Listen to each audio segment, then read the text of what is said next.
everyone, I'm Jan, Elevate team rider. I'm here in Tarifa with Franz, our board designer. And with us, we got the Master S. Franz, tell us a bit, what is the difference between the Master and the Master S? So it's easy, it's shorter, it has two sizes, 132 and 135, and it's made for lighter riders.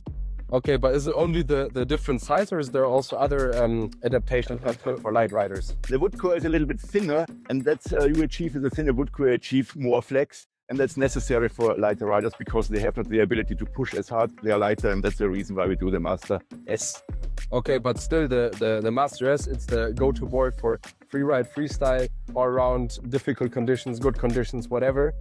Yeah, if you're a lighter rider, definitely check out the Master S. It will provide you with a lot of fun on and off the water.